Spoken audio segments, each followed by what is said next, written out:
O futuro é hoje. Hoje é o dia que define o momento exato do futuro. Estude para ser alguém, seja honesto. Hoje é difícil dizer essas coisas. Não discutam com pessoas perturbadas. É perda de tempo, perda absoluta de tempo. Evitem o ódio, não cultivem o ódio. O ódio vem às pessoas, não compartilhem. O ódio é um veneno que só funciona se você beber. Se você precisa aceitar o ódio do outro.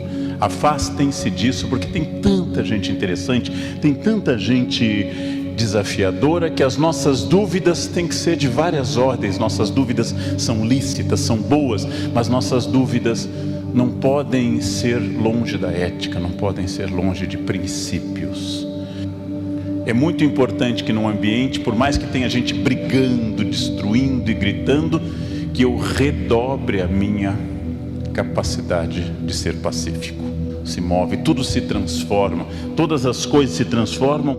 Ou seja, essa é uma mudança enorme. Se mudam-se os tempos, mudam-se as vontades. Mas hoje essa mudança não é mais de uma geração para outra. Não é mais de uma geração para outra, ela é uma mudança imediata. Hoje o que manda no mundo é a inteligência e não a força física. E apesar do capital ser fundamental, o capital hoje deriva da inteligência e não da produção. A memória é uma coisa importante, porém, o que hoje determina não é a memória, a primeira instância da inteligência, mas o que eu crio a partir da memória, que é a inteligência. Mas hoje a inteligência nos libertou da memória, e isso é fundamental para aquilo que você pode fazer como iniciativa e criatividade.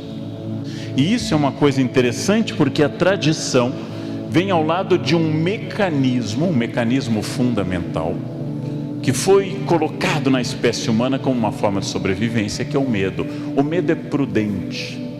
O medo pode ser uma virtude que impede temeridade, já que o equilíbrio é uma virtude aristotélica. Porém, quando o medo nos domina, ele se chama covardia. Nós somos livres. O livre-arbítrio é uma profunda característica da humanidade. Ou seja, eu sou livre inclusive para me destruir. Infelizmente, tudo aquilo que seja um vício reduz minha liberdade. Cada pessoa aqui faça algo diferente. Como eu consigo isso? De que forma eu consigo isso? A vida tomada de hábitos, a vida tomada de repetições sistemáticas, é uma vida profundamente econômica de energia. Porque nós gostamos daquilo que nos remete à zona de segurança. Nós gostamos daquilo que nos remete ao que o neurônio já fez. É profundamente confortante para o corpo o hábito. Produz sobre o corpo e sobre o cérebro um efeito bastante profundo de método, de ordem. E o neurônio gosta disso. E nós nos inserimos nessa ordem. Ora, essa ordem não é boa nem ruim, apenas ela é uma ordem. E ela é absolutamente biológica e produz a zona de conforto. Por um lado, a zona de conforto me acalma. Por outro lado, a zona de conforto não exige de mim o melhor que eu possa dar. Por um lado, a repetição sistemática me tranquiliza, mas com ela eu não produzo mais do que eu possa produzir. Apenas a crise, a inconstância, apenas o problema é que faz com que eu acabe produzindo mais. Exatamente a crise, é a crise que revela as pessoas. A crise que transforma as pessoas, a crise que me tira da zona de conforto, é a crise que faz com que eu saia de uma região repetitiva. Então fica essa questão do ousar e do repetir. É claro que a perspectiva, o afastamento para eu ter uma distância em relação às coisas, ela é fundamental.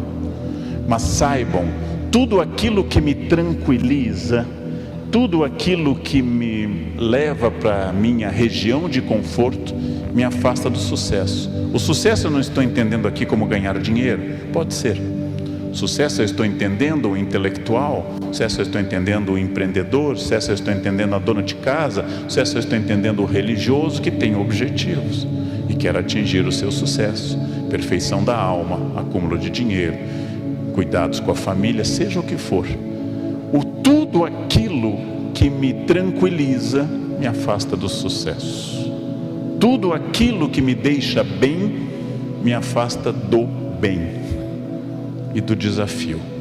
Por isso que todos querem o sucesso, mas eu não sei qual a escolha certa. Todos querem o sucesso, mas a escolha certa ela é sempre complicada, porque eu tenho que pensar quando é que chega esse momento chamado futuro.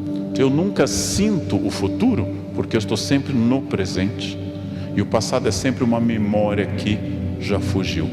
Nunca chega o futuro, nunca chegaremos ao futuro, porque eu estou sempre no momento presente, e o minuto seguinte é o meu presente. Logo eu vivo num tempo contínuo, num tempo presente. Eu vivo permanentemente nesse momento, e esse momento só aconteceu porque eu tive passado. Ora, mas eu estou aqui porque eu fiz coisas no passado. Então, apesar de não existir futuro, não existe futuro. O que existe é o que eu faço hoje, que prepara o outro presente. Ou seja, o presente é cultivado por decisões do passado. O presente é cultivado por uma forma muito importante, porque não existe o ponto final, aqui representado metaforicamente por um paraíso tropical. Não existe esse ponto final. A cada lugar que eu chego há um novo desafio, há uma nova questão a vencer. Nunca eu vou chegar a esse ponto final. Eu não sei nem quem estará vivo em 20 anos. A vida é surpreendente, eu vou insistir nesse ponto, quando a gente pensa que as mudanças podem ser muito rápidas. Tudo é muito rápido, muito passageiro. Tudo se transforma e as questões do mundo permanentemente são desafiadas. E esses desafios são sempre um caminho aberto. Nós temos diante de nós um caminho aberto. Eu não sei esse futuro. Eu tenho apenas a capacidade de planejar o presente. O futuro é hoje. Hoje é o dia que define o momento exato do futuro. O futuro é hoje, porque amanhã será hoje. As decisões tomadas aqui nessa noite vão marcar as senhoras e os senhores para o resto da existência. São decisões diárias. Decisões tomadas sem clareza e que podem ter que ser refeitas, mas são decisões agora. Escolham o futuro. Ele nunca chega, mas ele é decorrência do presente. O que eu estou hoje é o meu futuro de ontem, e tudo que eu faço ou deixo de fazer afeta esse, entre aspas, futuro. Então essa questão é uma questão importante. Eu sou sócio majoritário da minha vida. Eu sou a pessoa que produz essa vida. Sócio majoritário não manda em tudo, é importante lembrar, mas manda bastante. Sócio majoritário não controla tudo, mas tem um imenso controle sobre as pessoas. Então eu sou o que produz a minha vida. Muitas pessoas me dizem: está chegando o Natal, eu me sinto triste no Natal, não gosto do Natal. Bem, transforme seu Natal numa data alegre. Faça, não fique reclamando. Buscam a infelicidade e quando encontram, permanecem nela e se surpreendem. Façam o Natal alegre, mudem a estrutura da festa. Ou seja, façam as coisas acontecer. Sou sócio majoritário da minha existência. Eu tenho uma consciência enorme disso. O corpo que eu tenho, o que eu sei, a família que eu construí, o conhecimento que eu acumulei, as minhas virtudes, os meus imensos defeitos, começam com o pronome pessoal reto, eu. Não começam, vou usar um eu de português, com nós, mas só para ficar claro, Está errado, viu?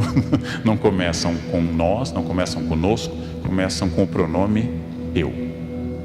E é assim que dolorosamente eu sou fruto de uma vontade ou de uma falta de vontade, de uma ação ou de uma falta de ação. Eu poderia fazer mais ou menos, mas sempre de acordo com essa propriedade de ser sócio majoritário da minha existência. Isso é uma questão extraordinária para a gente passar adiante. Sejam autônomos, tornem-se adultos. Não confundam liberdade com voluntarismo, fazer o que quer. Liberdade é o fazer o que é preciso. Só o ser humano é livre, porque só o ser humano faz o que é preciso. Não é uma liberdade hedonista da busca do prazer, não é a liberdade de fazer o que eu quero, mas o que eu preciso. Eu sou humano porque faço o que eu preciso. Ou seja, eu sou humano porque eu faço o que é necessário e não só aquilo que eu quero. E vou começando a sofrer dessa verdadeira, ou ter o privilégio dessa verdadeira liberdade estratégica. Eu sou sócio majoritário da minha vida. Sigam a norma socrática, conheçam a vocês mesmos.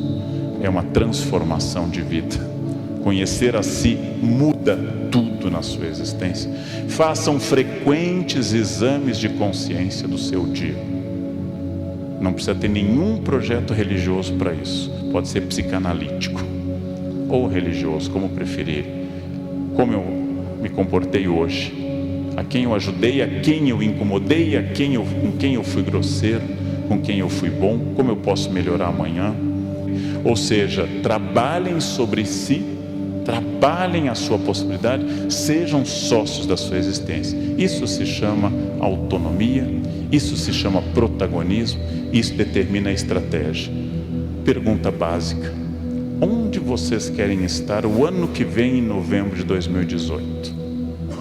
E onde vocês querem estar em novembro de 2027, daqui a 10 anos? Onde eu quero estar? Com quem? Se vocês tiverem clareza do ponto final, terão clareza da estratégia. Se tiverem clareza da estratégia, correm o risco de chegar lá. Correm o risco, não a certeza, mas a chance matemática de chegar lá. E nisso, o resultado de tudo isso é chamado de plenitude. Para uns, para outros, simplesmente uma palavra tradicional de raiz indo-ariana: felicidade. Felicidade é estar onde eu tenho que estar, fazer aquilo que eu preciso, colher os frutos disso, reconhecer-me como errado e continuar trabalhando nisso. Vale muito a pena, porque isso torna a vida interessante e não uma folha levada ao vento, sem vontade, uma folha sem forma, uma vida guiada por um protagonista, compartilhando a vida com outros protagonistas. E é isso que a gente chama propriamente de felicidade.